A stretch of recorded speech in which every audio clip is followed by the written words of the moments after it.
Dictation start होगी अब से 5 सेकेंड बाद।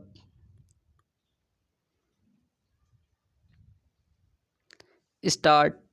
आज भारतीय राजनीति में फैले भ्रष्टाचार और उच्च संवैधानिक पदों के लिए नेताओं के बीच मची होड़ को देखकर यह विश्वास नहीं होता कि देश ने कभी किसी ऐसे महापुरुष को भी देखा होगा जिसने अपनी जीत की पूर्ण संभावना के बाद भी यह कहा हो कि यदि एक व्यक्ति भी मेरे विरोध में हुआ तो उस स्थिति में मैं प्रधानमंत्री बनना नहीं चाहूँगा। भारत के दूसरे प्रधानमंत्री श्री लाल बहादुर शास्त्री ऐसे ही महान राजनेता थे जिनके लिए पद नहीं बल्कि देश का हित सर्वोपरि था। 27 मई 1964 को प्रथम प्रधानमंत्री पंडित जवाहरलाल नेहरू की मृत्यु के बाद देश का साहस एवं निर्भीकता से के साथ नेतृत्व करने वाले नेता की ज़रूरत थी।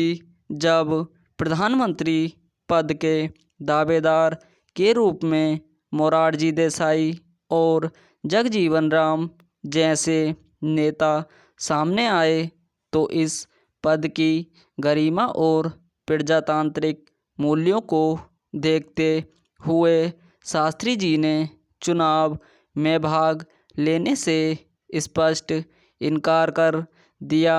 अंततः कांग्रेस के तत्कालीन अध्यक्ष कामराज ने कांग्रेस की एक बैठक बुलाई जिसमें शास्त्री जी को समर्थन देने की बात की गई और 2 जून 1964 को कांग्रेस के संसदीय दल ने सर्वसम्मति से उन्हें अपना नेता स्वीकार किया।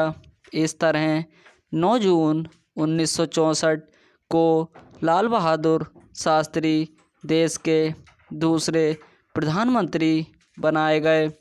लाल बहादुर शास्त्री का जन्म 2 अक्टूबर 1904 को उत्तर प्रदेश के चंदौली जिले में स्थित मुगलसराय नामक गांव में हुआ था।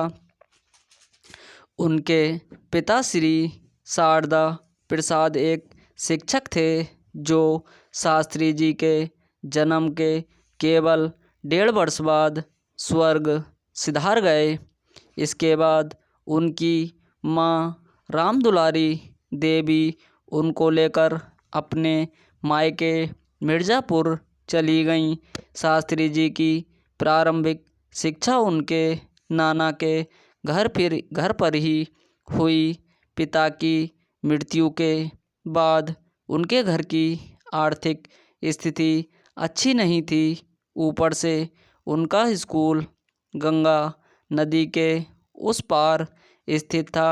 नाव से नदी पार करने के लिए उनके पास थोड़े से पैसे भी नहीं होते थे।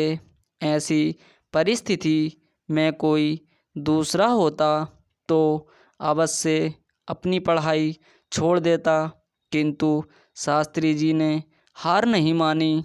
वे स्कूल जाने के लिए तैरकर गंगा नदी पार करते थे। इस तरह कठिनाइयों से लड़ते हुए 6ठी कक्षा उत्तीर्ण करने के बाद आगे की पढ़ाई के लिए वे अपने मौसा के पास चले गए। वहाँ से उनकी पढ़ाई हरिश्चंद्र हाई स्कूल तथा काशी विद्यापीठ में हुई। वर्ष 1920 में गांधी जी के असहयोग आंदोलन में भाग लेने के लिए उन्होंने अपनी पढ़ाई छोड़ दी, किंतु बाद में उन्हीं की प्रेरणा से उन्होंने काशी विद्यापीठ में प्रवेश लिया और वहाँ से वर्ष 1925 में शास्त्री की उपाधि प्राप्त की। शास्त्री की उपाधि मिलते ही उन्होंने जन्म से चला आ रहा जाति सूचक शब्द श्रीवास्तव हमेशा के लिए हटा लिया और अपने नाम के आगे शास्त्री लगा दिया। इसके बाद वे देश सेवा में पूर्णतः संलग्न हो गए। गांधी जी की स्टॉप।